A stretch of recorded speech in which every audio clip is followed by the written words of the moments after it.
Welcome to the final day.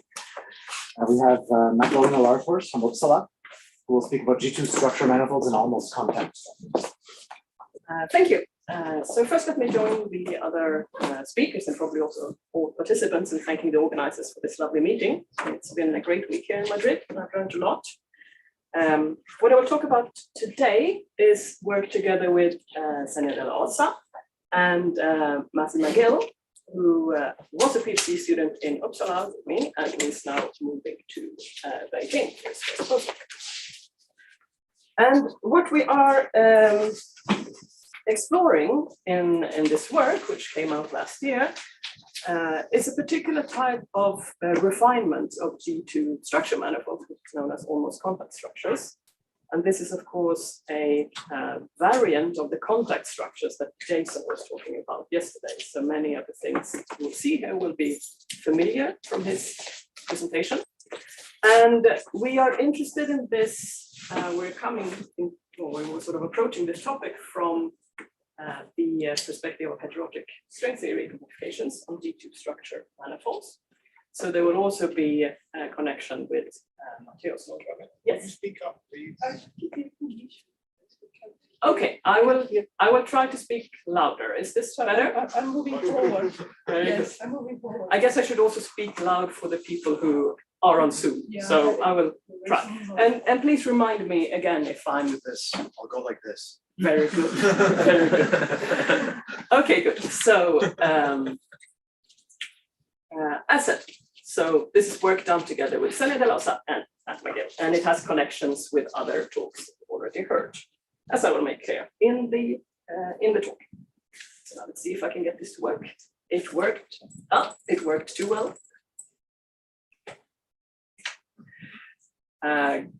Good. So the plan of this talk is to explore the connection between G2 structures and almost contact structures. And the key points are that almost contact structures and almost contact-free structures are always present on G2 structure manifolds, and they reduce the structure group of the manifold, which may have interest from a string theory perspective. However, these almost contact structures are rarely used explicitly in the construction of example manifolds. In particular for G2 holonomy manifolds, they are very rarely mentioned, and for G2 structure manifolds, they are also not really often mentioned. So we were intrigued by this, the fact that they weren't used a lot and they're always present, and we want to see if they actually have some important, or they bring some important information to the table when we are studying these kind of geometries. So the motivation is very much in line with the motivation of this conference. That is that there are interesting connections between physics and geometry, as you all know. In particular, through string theory, we can find new ways of probing geometry and discovering various properties of compact spaces or non-compact spaces. And things that we might be interesting from a string theory point of view are geometric features which determine physical properties of our theories, such as supersymmetry, which is something that I will come back to throughout the talk. We're also interested in understanding the deformation spaces of geometries, because this has important effects on the physical theories that we will get. And we might also be interested in understanding pure geometry, properties such as invariance, which may or may not relate to interesting physical quantities. Now, string theory have been, or various types of string theories have been studied on 7-dimensional manifolds with G2 structure or G2 holonomy over the past decades. It's not a new topic. In particular, G2 structure manifolds are interesting from the perspective of the 11-dimensional M theory, because they give rise to minimally supersymmetric vacua in 4 dimensions. And we believe that these minimally supersymmetric models that we get are interesting for particle physics, even though supersymmetry has not been discovered yet. So in particular, if you have M theory, you compactify it on a manifold with G2 holonomy, then you get Minkowski solutions, and if you have certain singularities present in your geometry, then you can get some particle physics model out of this. So this has been explored for phenomenological reasons, among other reasons. You may also be interested in studying anti-de Sitter solutions, in particular from the perspective of holography, and that is also something you can get from M-theory if you compactify it on a manifold with G2 structure. So you need some torsion in order to get the ADS solutions, just as we heard about yesterday in Matteo's talk for the heterotic solutions. Now, the kind of solutions that Matteo talked about were these three-dimensional n=1 heterotic solutions, which can be of Minkowski or ADS type, and these require a particular type of G2 structure that we heard about yesterday, and a particular type of gauge bundle over this geometry. One can also explore other string theories, such as type 2 string theories, and in there one can construct Minkowski or ADS vacua also in 3 dimensions, but these are also 10-dimensional theories. And this requires another type of G2 structure, and you need to include some other ingredients that are present in these theories. But that sort of gives the broad field where manifolds with this kind of geometry may be used in the string theory research. So that was a sort of a motivation and summary of what I will talk about here, or why we want to study this subject. And here is the outline for the rest of the talk. So I will start by setting the stage and introducing what an almost contact structure is. That will be a bit new, even though it relates to Jason's talk yesterday. And then I will also introduce G2 structures, even though this was done very nicely yesterday by Matteo. I will just repeat that in brief. So that's nice. This will go rather quickly, and then we can directly go into the topics that we are interested in, which are these almost contact structures on G2 manifolds. And I will first talk about almost contact structures, or almost contact metric structures, and the relation to SU3 structures on these manifolds. And some consequences from that. And then I will talk about almost contact metric 3 structures, abbreviated ACM3S. So lots of letters to keep in mind there, and the relation to SU2 structures they have. And then I will conclude. And this has been a really nice conference with a lot of discussion during the talk. So if at any point you feel that you have a question, please interrupt. And there is no, I might have prepared a bit too much for this hour, so I can stop at any time. There is no, we don't have to get through all of this. There are, we can stop and discuss things if we find them interesting to discuss. So setting the stage we need to do. So an almost contact structure is present on any odd dimensional manifold. It's a very weak condition. And what it is that it's it consists of three properties. So we need to have a map, an endomorphism map J on the tangent bundle of the manifold. So Y here is some odd dimensional Riemannian manifold, it has a metric. And it's a manifold, has tangent bundle, and we should have an endomorphism on that, which works a bit like a complex, an almost complex structure in even dimension.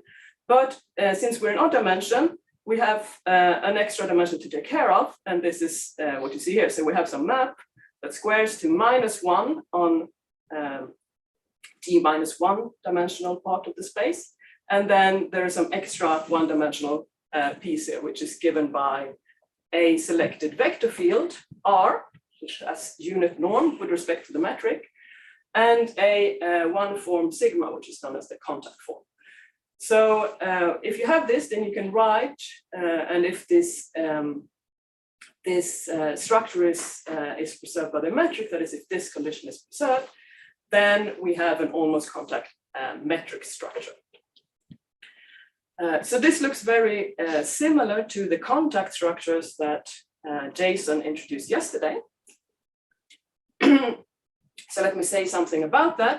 If we want to have a contact structure, then we also need to impose this condition here, which is a condition on the exterior derivative of this contact form sigma, that in particular it shouldn't vanish.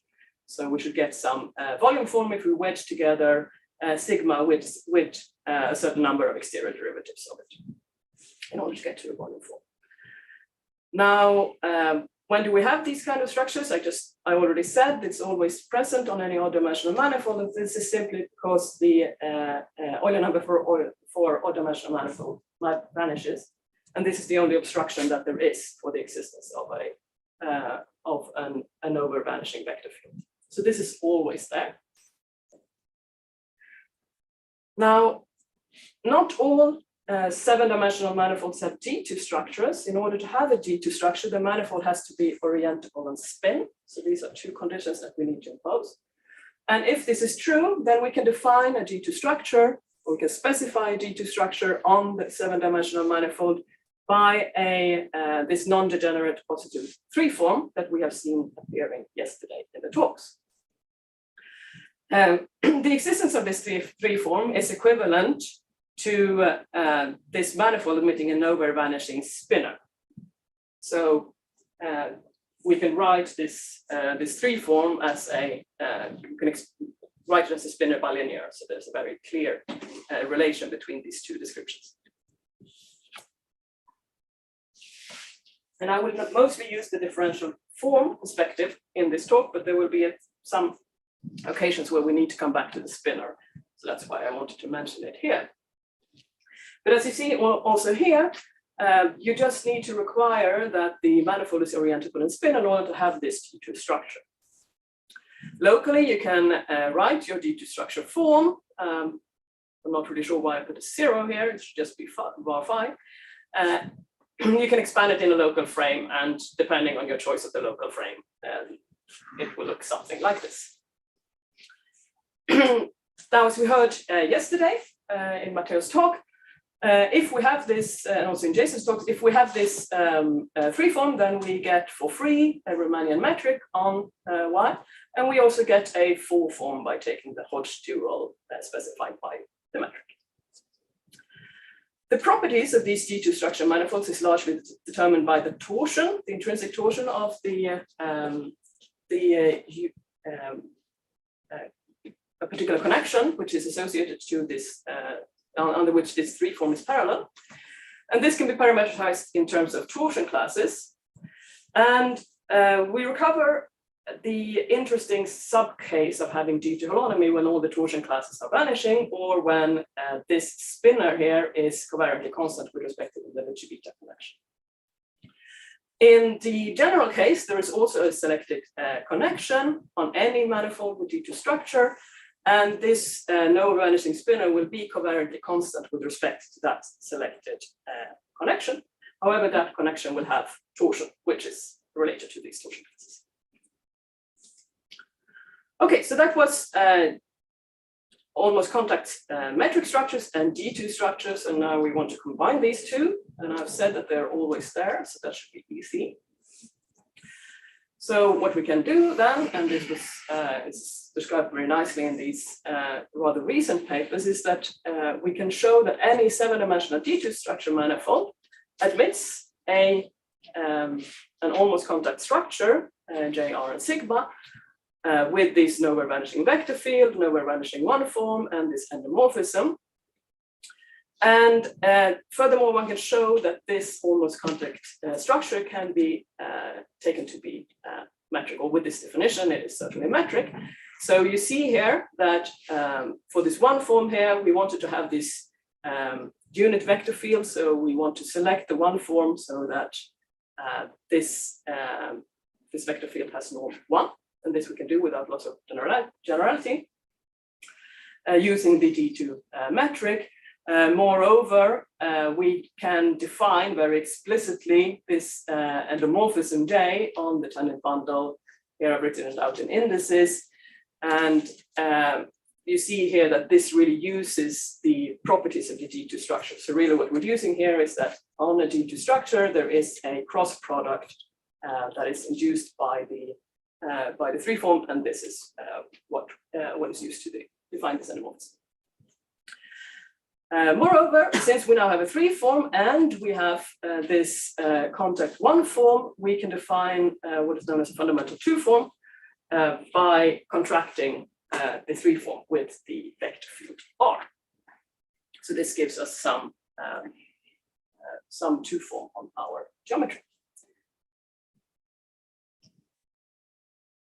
So the choice of the vector field determines it. Yes. The choice of the vector field determines it. Transverse. Yeah. And I think this will be clearer on the next slide. So let me just mention here that, of course, there is some work to be done here. You need to check that this endomorphism, for example, that it squares to -1 plus r just has a sigma here. And this is something you can very easily do just using this description in terms of the D2 structure and properties of the D2 structure. So it's all very explicit. Any 7-dimensional manifold makes a nowhere vanishing vector field. Yes.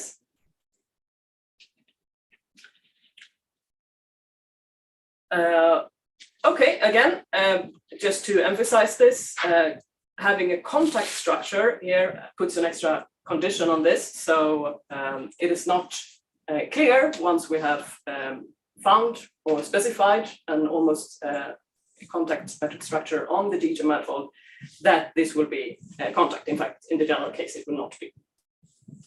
So there are examples where there are, and there are examples where it's not. So like, are there any integrable examples when you can actually find a vector field that makes its contact? We will come to that later.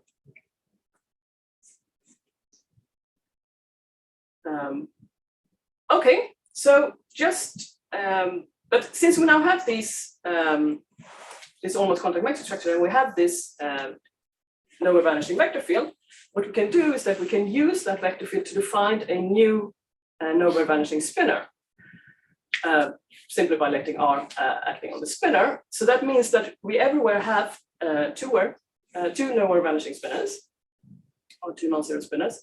So this clearly shows that the structure group of the manifold then is reduced to SU3. And another way of seeing that is to look at this transverse geometry that we heard a bit about yesterday. However, since this, we started with a particular spinner which was covariantly closed with respect to a particular connection, the G2 connection, there is no guarantee that the new spinner that we construct using this vector field R will also be covariantly closed. So the holonomy group of the manifold will generally be contained in D2, not in SU3. So it's a reduction of the structure group, not the holonomy group in the general case. And this is also something that is related to supersymmetry, which I will come back to soon. So at this point, the torsion is not necessarily skewed. Yeah, at this point, it's completely general. Any kind of torsion. Yes. So this structure is a little bit like the general fact that on any manifold you have a Riemannian metric. In some sense, it's not attached so much to the G2. No. So you have to choose this vector field, and then there are many such. That is true. That is true. Yes. So the way that we constructed it here was using. So what we show here is how it goes very nicely together with the G2. So once you have the G2 structure and you choose the vector field, then you can prove all these properties of the SU3. yes, exactly. And also you can prove that this is metric with respect to the G2 metric. And so the two concepts blend very nicely on these 7-dimensional manifolds, but they basically exist independent of each other. It's like choosing some decomposition to 6+1. Yes. Locally. No, even globally. It's a global vector field, right? Right. That is true. That is true. So this does not decompose. It doesn't say that there's a 6-dimensional manifold. That is what I wanted to say. No, that's a tangent space. Exactly. Yes. Sorry, I misspoke. Which is in fact something that we will talk about on this slide here. So because we have this nowhere vanishing vector field R, we can show that it immediately follows that this 7-dimensional manifold is formulated by 1-dimensional leaves, which are the integral curves of R. So we can write this cone-like metric as we have here, and we can decompose vectors and K-forms, differential K-forms, with respect to this contact form. So any vector field can be decomposed into its transverse component associated to this transverse geometry and its component along sigma, so along the leaves. And similarly for any K form, we can explore whether it's transverse or not by exploring contractions with R, and we can write decompositions in this way here, where we specify the piece of the K form that is along sigma, so this contact form, and the transverse piece. And using this, we can then write down the explicit form of the SU3 structure in terms of two differential forms, little omega, which is a real 2 form, and capital omega here, which is a 3 form, which will define some almost complex structure on the transverse geometry. However, as I just said in response to the question, we don't need to have any 6-dimensional submanifold. If in order to have that, we need the kernel of sigma to be integrable, which translates into the transverse component of the exterior derivative of sigma being 0.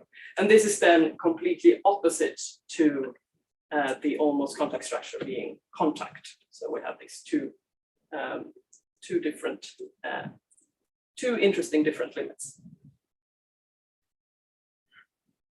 So in summary then, any D2 structure manifold admits at least one almost contact metric structure specified by a nowhere vanishing field R. And that means that these manifolds have SU3 structure specified by 2 forms omega and omega. So the question one can ask then, as a string theorist, is whether this has some effect on string theory compactification. And I will explore this looking at this 3-dimensional heterotic string vacua that we have heard about in Jesus and Matteo's talk, and that also Senja will talk about later today. So just to repeat the nice recipe that we got yesterday from Matteo's talk, if we want to cook up a n=1 supersymmetric solution of the heterotic string, then we need to pick certain geometric objects. We need a 7-dimensional D2 structure manifold. We need a vector bundle over this manifold with connection, which is in the gauge group of the heterotic string, so E8 times E8. There will be, in the general case, a scalar, which is the dilaton, has also been mentioned in the conference before. And then this 3-form flux, which is defined by the, I would think, defined by the anomaly cancellation condition. So here we have these 2 connections. Theta is the connection of the tangent bundle, and A here is the connection on the gauge bundle, or this vector bundle, which encodes the heterotic gauge fields.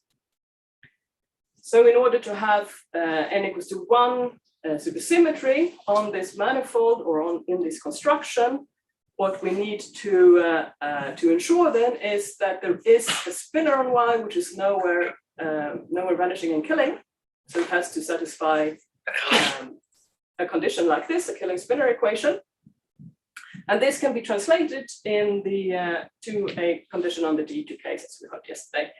So we need an integrable D2 structure, and then in this particular case, so the reason why we need this integrable D2 structure is that the torsion of the manifold has to match this 3-form flux H here, which in particular means that it has to be totally antisymmetric. So to understand this name, you call this structure integrable, Yes. although it has torsion. Yes, it's a confusing name, and so we have stuck with it. It was introduced by Fernando Senna Bogarte some time ago. I think the reason for calling it integrable is more along the line of it's connected with the idea of integrable almost complex structure. So it's that kind of analogy. So but it's not the G2 structure which is integrable. It's another structure. it's just a name. So whenever I say integrable D2 structure, all that means is that tau2 is 0, and so maybe a better name would be D2 structure with totally antisymmetric torsion. That is really what we need. May I have something? Yes. Question? I mean, as I will say later, the reason it's called integrability also comes from the fact that there is an analog of the total operator in this case. That operator is supposed to be. So that's the other. But I mean, the notion of integrability is some very standard notion in theory of G structures. So sometimes if you fix the group G, then everybody has the same understanding what is integrable. So that's, I mean, it's just a comment on the notation. Indeed, and I've heard No, not this. anymore. Yeah, not anymore, yeah. or not since 98. Yeah. So indeed, it is. I'm sorry for this. It's a confusing name. There is torsion. The torsion has all torsion classes but tau2 are allowed to be non-zero.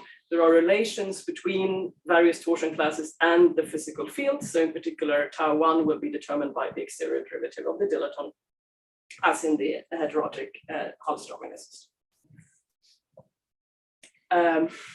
Okay, so that's the geometry. Then we have the conditions on the connections of these vector bundles. So on the gauge bundle and the tangent bundle, they have to be G2 instantons. And the Bianchi identity should be, which comes from the heterotic anomaly cancellation condition, it should be satisfied. And if this is true, so if one, in particular, if you manage to satisfy these boxed equations here, which I refer to as the supersymmetry conditions, because they come from imposing supersymmetry, n equals 1 supersymmetry, and you satisfy this Bianchi identity, then you can show that all the equations of motion follow from this. So this is nice from a point of view of physics. The equations of motions are second order partial differential equations. They're harder to solve, and these are first order partial differential equations. So somewhat easier to solve. And this was proven long ago by, particularly in this paper by Magdalena Larfors. It's very nicely shown. So are there solutions of the equations of motions which are not supersymmetric? So it's studied. I have never seen an example, but in principle, it's certainly allowed. There is, it's definitely not an if and only if statement. You can certainly construct non-supersymmetric solutions. And one way of doing that could be maybe to satisfy some of these equations and break some of them, and then you would have, if you can then show that the equations of motion still hold, then you have a non-supersymmetric solution. I have not seen that done for the three-dimensional heterotic system, but I've certainly seen it done for other string solutions. But just to be clear, like the equations of motion are not here. Somehow no, they're all not these here. Together imply them. Yes. It's not as if. So I have not shown the equations of motion. There is an action describing the 10-dimensional heterotic string. You find the equations of motion by minimizing. Yeah, exactly, in a standard way. And it's none of these. It's none of these. No. Maybe some Einstein equation. Yes, there will be an Einstein equation. There will be equations for like Young-Mills like equation for the gauge fields and so on. But like the G2 geometry is not there yet, right? Just the equations of motion. Yeah, in the equations of motion, you do not see the D2 geometry. The D2 geometry comes from supersymmetry, and this is very clear in this kind of string theory constructions that the this constraints on having reduced structure group or having reduced holonomy group always comes from supersymmetry. Maybe just one comment that in order to derive the equations of motion from the action, you need to impose the Bianchi identity. Otherwise, you will not get the right equations. So, is that true? Maybe you're right. Yeah. Oh, that's interesting. What did you say? Sorry. Do you need to impose the Bianchi identity? Yeah, if you just take the action and take variations, you will not get the right equation unless you impose the Bianchi identity. So this is related to define H in terms of right. So the fact that this is related to generalized geometry. Yes. Just to be clear the interaction.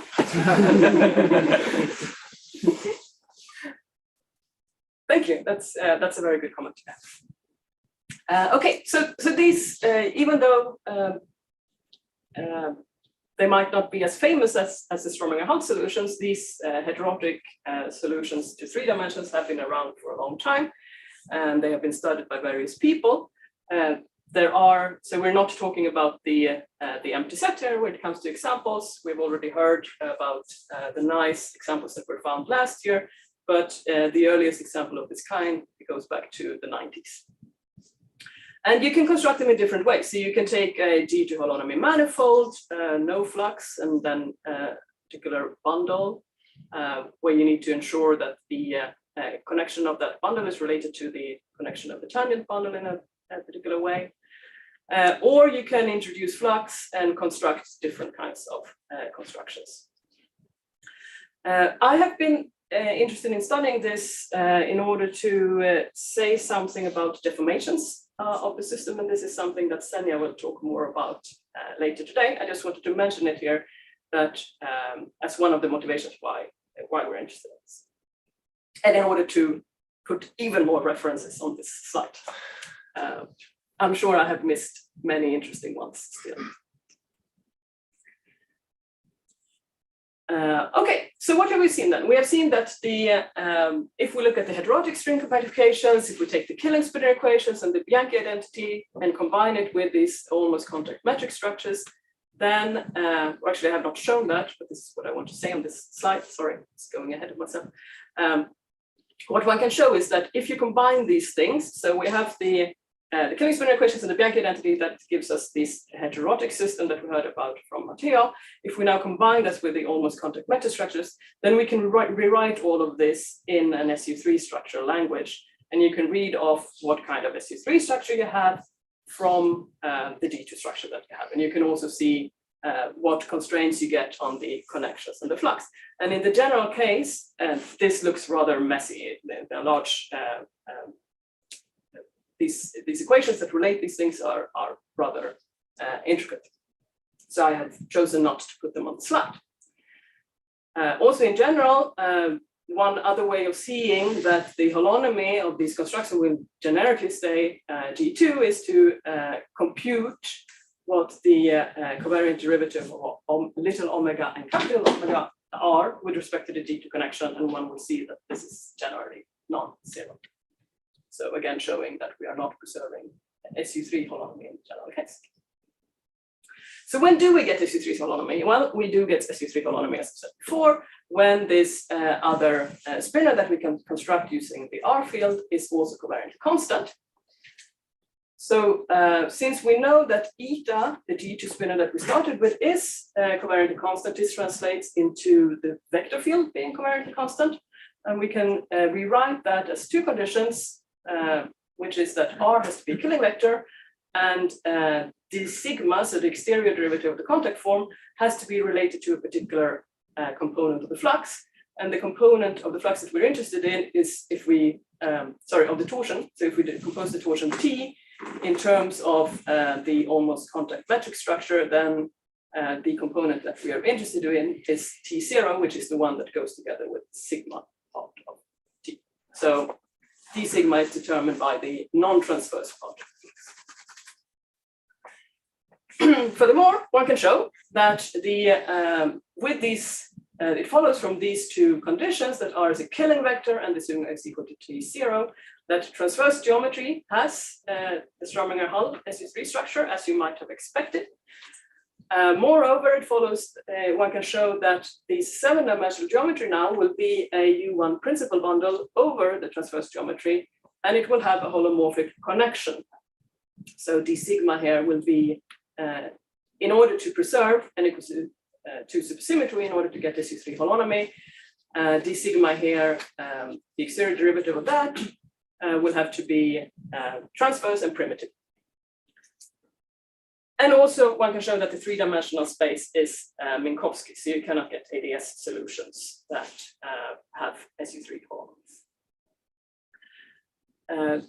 Since the sigma here is non-zero, in particular the transverse part is non-zero in general, this does not rely on the integrability of the kernel of sigma, so this transverse geometry need not be a submanifold.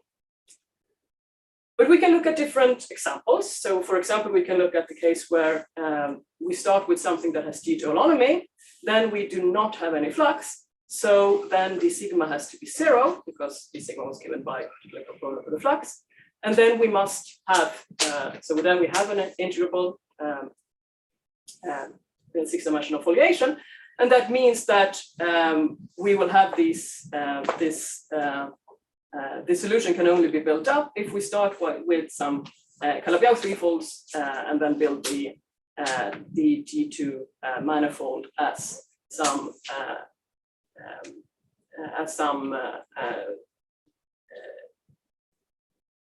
codimension 1 foliation with leaves that are these kind of So they are a bit confused because I thought that if you start with a G2 holonomy manifold and you consider hypersurface, you get a half-flat SU3 structure, which is more general than Calabi-Yau structures. Indeed, so that would be the Hitchin flow. So here I have imposed the fact that I have the heterotic system. So in it's addition a to different. G2 holonomy, It's, you have more. yes. So Because you just said G2 holonomy, so probably there's some additional Yes. conditions. I thought you were in the like if the sigma equals to 0, does it mean that the vector field has to be Keeling? That's yes, it's a killing vector field also. so there's then like the orthogonal geometry becomes integrable, right? It's like Yes. No, but I don't completely understand because T is the torsion, so it should be always 0 for G2 holonomy. Yes. But then you say that this already implies that you have a killing field. In order to, so I want to have T equal to 0 and I want this condition to be true.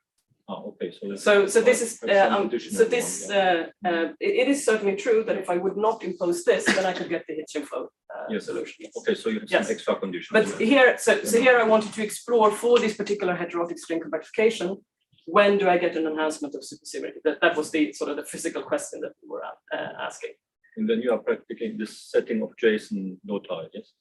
Exactly. So that will be in 2 slides. I will talk about that. So we were starting from the simplest case. So say we have the heterotic system or any system. We also impose that we have this 2 covariantly constant spinors.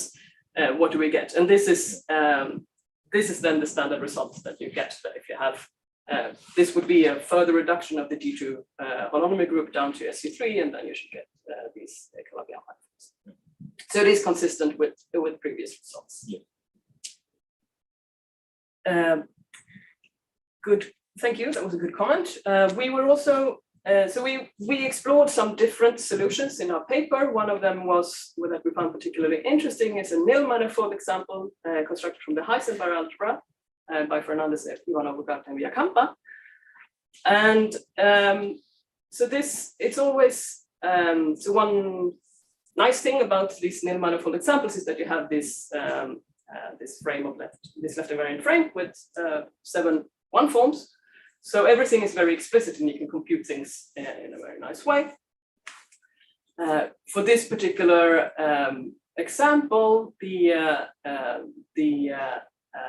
Heisenberg algebra tells you that you will have a frame like this with 6 closed forms, and then there will be 1 form which has which has a non-vanishing exterior derivative, and it's given in terms of 3 parameters A, B, and C, which are some parameters of the Heisenberg algebra. So the construction. Now, Fernandez and collaborators shown that if you take a particular, if you choose your parameters such that this C here is related to the other 2 in this particular way, then you get a solution to the n equals to 1 heterotic G2 system with the standard G2-3 form. The torsion looks like this, in particular, all torsion classes but tau3 are 0. And they also go on to construct the connection 1 forms very explicitly in terms of this particular 1 form E7 here, which is the non-closed one. And of course, when doing this, they need to dress this 1 form with tangent bundle value or gauge bundle valued coefficients.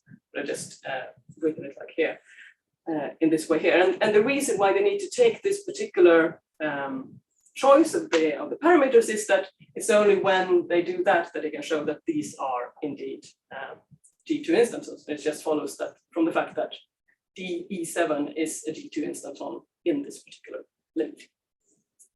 So this is one example.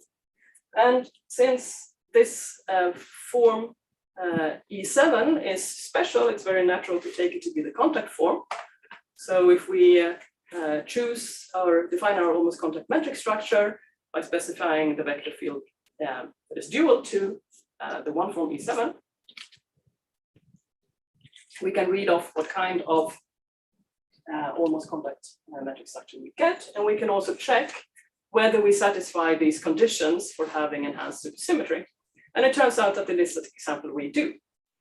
So this particular nil manifold example is in fact not an n equals to 1 supersymmetric solution, it is an n equals to 2 supersymmetric solution. And that is something that you might be interested in if you're a physicist, because if having enhanced supersymmetry changes the properties of your physical theory. So what are the bundles? Can you say it again? Sorry? What are the bundles? Is just the tangent bundle? Yes, so they have the tangent bundle and then they construct a gauge bundle in a very explicit way. And I've not put any of the details here. We talk a bit about them in our paper, but the really best place to look for it is here. So is there some physical meaning to the degenerations of it? I mean, when you put one of these coefficients equal to 0, for instance, is A, B, or C, is it, or you always want to take them different from 0? I believe you always want to take them different from 0. So there is a further constraint from the heterotic Bianchi identity, which relate these. So there would be particular coefficients here. For the tangent bundle, if I remember correctly, they are related to these. In fact, let me backtrack. So it's not something that I've looked into, so I don't know. It's an interesting question. There are, so you need, in order, so these parameters A, B, and C, they do show up in the heterotic Bianchi identity. So when you want to argue that you can solve that, you need to argue that certain, these coefficients that I have hidden here, that they satisfy certain, an inequality, which includes also the alpha prime factor.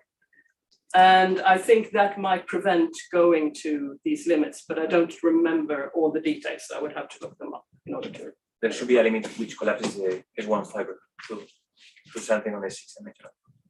Yes, which is, I mean, here it's a bit unclear from what I've written here, what that limit should be. But I'm not sure if it relates to the sentence question, but like the compact structure part of it, that's not particularly relevant for supersymmetry or for physics, right? no, it's not. But I just mention it here because it happens to be the case here. For non-zero ABC. Yes, yes. So for non-zero ABC here, they do. It is a compact structure. You can easily check it, but this. But this d sigma that you get here is not the, it's primitive, so it's not proportional. It doesn't have any component proportional to the fundamental form omega, or so the SU3 form little omega, which is why you get this n equals to 2 supersymmetry. So it's a nice contrast with the examples we heard about yesterday, both in Jason's talk and in Matteo's talk, because there, so in Jason's talk, they have this contact structure, and in Matteo's talk, they have this start with these Sasakian manifolds. And here, one can also check, doing the same thing, whether supersymmetry is enhanced, and it is not. So it's really quite subtle what kind of enhancement you will get from these SU3 structures, which we find interesting. Question is then, since it's a bit subtle, how useful is it? How much more interaction do you get? Is it similar to these Fuyao solutions that you need the connections in the T2 fibrations to be ASD in order to have any positive? So E7, you can think of it as a connection in the yes, E1 bundle, and yes. if it is somehow ASD, then this will have enhanced personality. Yes, that is probably true. Yes. Yes, because indeed, I mean, the going back to where we had the supersymmetry condition, so it's really, you know, a covariant constant. It's a condition on E7, which would be the vector field here. So I believe that there is a relation, but I have not looked into it. And sorry, n equals to 2 means something for the modular space metric. You have maybe a Hessian metric or something? Yes, so n equals to 2 in 3 dimensions means that you have n equals to 1 in 4 dimensions. So if you would lift this, so you get a lot of additional nice structure on your modular space from having this enhancement. In particular, scalar structures. So it is important. Which sector is this? Is the vector multiplet or hypermultiplet? I mean, in this special geometry which you mentioned from the n equal 2. So this n equal 2 in 4 dimensions. Yes. Yes. So you want to know if the 3-dimensional modular space, whether it descends from the from the vector how it relates to or the 4-dimensional hypermultiplet sector of the n equal 2. Since I you guess mentioned the special geometry. Yes, I guess it's. So this is a good question. I don't know if I have a good answer. I don't know. Sanya, do you have a good answer? It was since n equal 2 supersymmetry in 4 dimensions was mentioned. The question was, which sector are you in, the vector multiplet or hypermultiplet sector? So first things is that we have n equals to 2 supersymmetry in 3 dimensions, which is n equals to 1 supersymmetry in 4 dimensions. You would n equal 1, so yes. just scalar. Just scalar, yes. So not special scalar. Okay. Sorry, I misunderstood the question. Yes.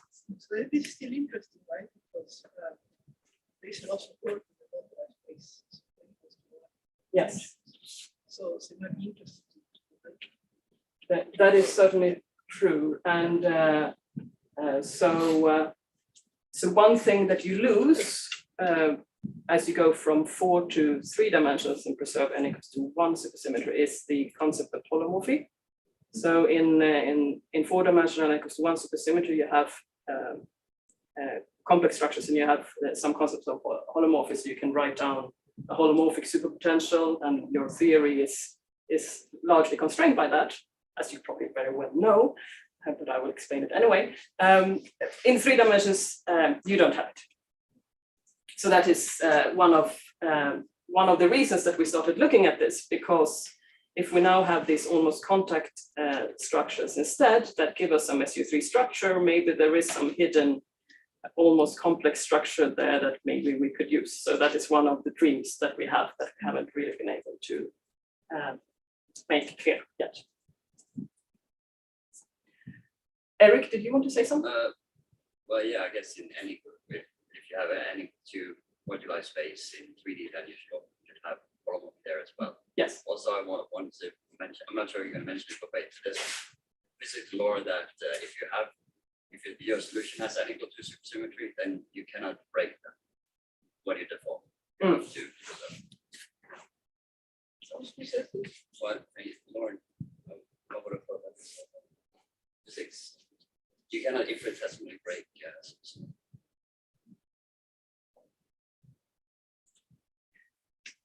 Okay, so let me press on. So this was just exploring this connection between almost contact metric structure, SU3 structures, and supersymmetry in particular examples, and we find some results that we find interesting. So one other question that one can ask is that if we look at this nil manifold example, we had there were 7 one forms given to us from the left invariant structure. So in principle, we could pick any of those to define an almost contact metric structure. And a question one can ask is how many almost contact metric structures are there in general on D2 structure manifolds in particular? And so there is an old result by Thomas that says that, again, very general, any compact orientable 7-dimensional manifold admits 2 globally defined everywhere linearly independent vector fields R1 and R2. So some orthonormal 2-frame of vector fields is always allowed. And this is proven by Thomas by an index style argument. And it holds explicitly in dimension 7. So this is not for all dimensional manifolds as the almost contact structure, but 7 dimensionals are special, and they have almost contact 3 structures related to this, as I will now explain. So around the same time as the paper by Thomas, Kuo studied what happens to sort of compatibility conditions of these almost contact metric structures associated to R1 and R2. And he found that if these conditions here are satisfied, so you see here there are some ways of combining these different contact forms and vector fields, and also these endomorphisms, particular ways. So if these conditions here are satisfied, then the manifold would admit a third almost contact metric structure, which can be constructed explicitly from the other two. And together, these three vector fields now defined an almost contact metric 3 structure. Now, if we have a D2 structure manifold, then it was proven by Todd a few years ago that these constraints here are satisfied. So using the D2 structure properties. And I will try to give you some flavor for why this is true. So first of all, if we have a D2 structure manifold and we have this 2-frame here, which we can always take to be orthonormal without loss of generality, then we can define a third vector just by using the cross product that the D2 structure defines for us. And then we can look at these different constraints, and what we will see is that these conditions indeed hold, and we can summarize them in this way here. It's just written out in index notation. Alpha and beta here goes from 1 to 3. And we can then write the D2 3 form in this particular decomposition here, where we have these 3 contact forms here. And then there is a piece that includes just one of the contact form and some 2 forms here, which are transfers. So this is exactly the kind of structure that you saw in Matteo's talk yesterday on these 3 second manifolds. But a bit more relaxed here, because we are not saying anything about, we're not putting any further restrictions on these contact 1 forms yet. So because we have this, then we see that if we select 1/3 form, then we are decomposing our tangent bundle of this 7-dimensional space into a 3-dimensional piece and a 4-dimensional piece. And this then reduces the structure group to SU2. Another way of seeing this is that given now, in fact, only given 2 vector fields, we can construct. So we had this D2 spinner that we started with. 1 vector field gives us another spinner, another vector field is a third spinner. So we have 3 spinners, and that reduces the structure group to SU2. Now, so what we've seen then is that what these, one way of viewing these almost contact metric structures is that they are giving us SU2 and SU3 structures on any manifold with each structure. And in fact, this perspective using SU2 and SU3 structures had been used in the physics literature, both in constructing and classifying N=1 string vacua of various type. And it has not perhaps been emphasized in these papers that this is something that you can always do, that it's not a choice. But it's nice to see how this is, these kind of constructions are justified from this perspective. Oh, we find it nice how it sort of works together. Okay, let me say a few more things about these almost contact metric 3 structures. I don't have a lot of time left, but I wanted to mention a couple of things. So first is the composition of the tangent bundle in terms of a 3-dimensional and a 4-dimensional piece. In the case of an almost contact structure, we saw that this, because we have this vector field, we have this 1-dimensional foliation always, but we needed to put an additional restriction on the almost contact structure in order to have a 6-dimensional submanifold or a foliation by 6-dimensional manifold. Similarly, we need to put extra conditions on the almost contact metric 3 structures in order for a 3-dimensional or 4-dimensional foliation of the manifold to exist. And we can explore what those extra conditions are. So we want, for example, if we want to have a 3-dimensional foliation, we want, as I have defined it here, we want the component T, the 3-dimensional component, to be involutive. This gives a condition on all one forms which are in the transverse part of the cotangent spaces of T, which we can formulate like this, and this is also then for all of these vectors R. So what happens then is if T is involutive, then T will be tangent to some leaf, and this leaf, because it's a three-dimensional manifold, and all three-dimensional oriented manifolds are parallelizable, this is a three-dimensional leaf which has the volume form, which is just given by d sigma 1, which d sigma 2, which d sigma 3, which were these three contact forms that we have in the almost contact metric, in the almost contact free structure. And in fact, something that one can check is that this is the restriction of the G23 form to this leaf. So this means that when this is true, then automatically this leaf has to be an associative cycle. It's the definition of an associative cycle. And if we have a closed three form, this means that this will be a calibrated cycle. So there seems to be some connection here between these almost contact three structures and associative and calibrated three cycles. And similarly,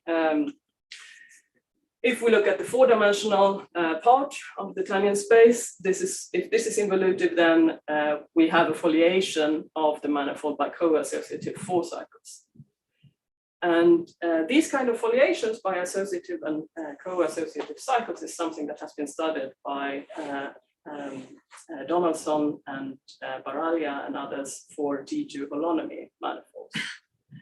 So it seems to be something that rarely happens for G2 holonomy manifolds. We would also be interested in understanding whether it's common or not common for G2 structure manifolds, because that has a relation in string theory to certain branes wrapping cycles, and this can be related to whether these preserve supersymmetry or not, so whether they are BPS states. So this is something that we are thinking about, but we do not have any clear answers about this. We just think that it's an interesting observation, and if anyone has any comments, we would be very interested in hearing them. Last thing I want to say is that because we have these, it seems that we have different ways of choosing these almost contact metric three structures, and one can ask whether there is a non-trivial space of such almost contact metric three structures that are compatible with a given D2 structure. And we find some evidence that this is true. Now, maybe I should I? You have 3 minutes. I have 3 minutes. Yeah. Good. So then I can say something at least. First of all, if we recall, this almost contact metric three structure is specified uniquely by this choice of three frame, which in fact is specified by the choice of two frame, because the third vector we got for free because of the D2 structure. So what we need to look at fiber-wise is the space of all orthonormal ordered pairs of vectors, and that's given by this Stiefel manifold, which is also a homogeneous space, G2 over SU2, which is not surprising because SU2 is the rotation that preserves this choice. So if we now want to translate this globally, we will get some fiber bundle where the typical fiber would be this given by the Stiefel manifold R7. And then we will get all these two frames as sections. So we conclude that the space of almost contact metric three structures is given by the sections of this bundle, which is in general an infinite dimensional space. It's non-empty. This follows from Thomas' results that we always have these ordered pairs of vector fields. We can say a bit more. We can actually show that this is a fiber bundle. It has a particular structure. Maybe I will not go into the detail, but rather say that we looked at a particular local example where we could show that this fibration structure was non-trivial. So it seems that there is some interesting topology associated to this space. And when I say we here, I should really emphasize that this was work done by Matthew McGill, so a PhD student at the time, and he did a very nice analysis of this structure. Okay, so let me conclude. We've studied manifolds with D2 structure. So 7-dimensional manifolds that have a positive 3 form on them. We have seen that just because the Euler characteristics vanish, we always have a nowhere vanishing vector field on these manifolds, which gives a 1-dimensional foliation, which gives us an almost contact structure. In fact, one can show that there are two such vector fields that gives us a third using the D2 structure, and this equips the manifolds with this almost contact metric 3 structure. I haven't really emphasized the metric part here, but this is always because we have this D2 structure and everything is constructed using the D2 structure. So the metric is sort of implicit in there and everything is compatible with that metric. What we've seen some relation between this almost contact metric 3, almost contact structures and almost contact 3 structures with certain splittings of the tangent bundle. It has some sort of relation to, well, it certainly has a relation to the existence of foliations, and it has the relation to the existence of foliations for the almost contact 3 structure case, to foliations by associatives and co-associatives. So to give some outlook of what we're currently thinking of and what we want to use this for, it's certainly interesting to probe the relation more between these almost contact metric structures and supersymmetry. So we've looked at this in detail for the heterotic setting. One can look more into this for type 2 and M theory. Also, to think about what the effect is of this additional information on the 3-dimensional and 4-dimensional physical theories that we get from string compactifications is interesting. So in particular, we can look at the action. The action in 3 dimensions will contain a superpotential, which basically encodes everything. And one can think about whether this superpotential decomposes in some nice way under this almost contact metric structure and almost contact metric 3 structure. This is related to maybe having it reintroduces some concept of holomorphy for this superpotential. And we've thought about this, but we do not have a result yet. Also something that Senja will talk about in the study of parametrizations and metric of moduli spaces that one would eventually hope to get to from these compactifications. Perhaps you will not say anything about this. But yes. So I should not put Senja on the spot here. If you're thinking about deformations of the spaces, moduli spaces, and related questions such as what is a good parameterization for your moduli space, what is a good metric, this is something that is far in the future for these D2 compactifications in general. But it may be that with this additional information that seem to have gone under the radar, something more can be teased out.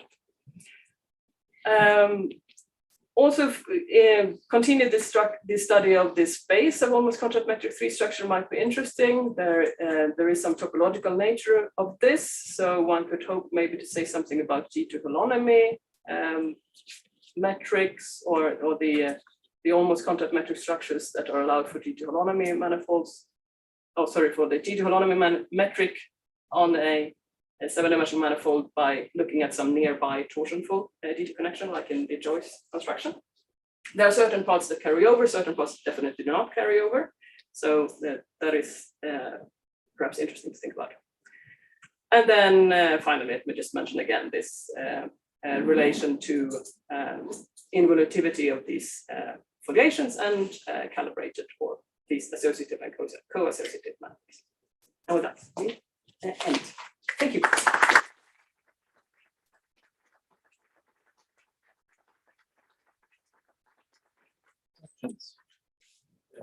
The integrability of the contact structure, like how, because it appeared in one of the slides, but it's not related to supersymmetry, right? how important is it to have an integrable contact structure instead of just an almost contact structure? Does it make a difference? It does not seem to be very important, but it's certainly important for other applications that I haven't mentioned here, but maybe I shouldn't even go into that. But in this particular setting, it does not seem to be very important,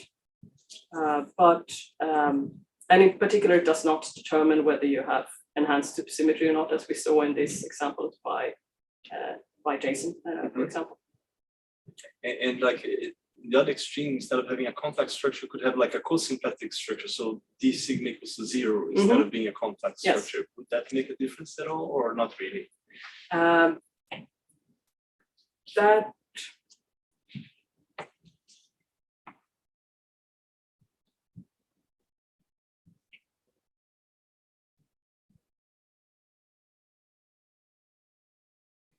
I don't think so.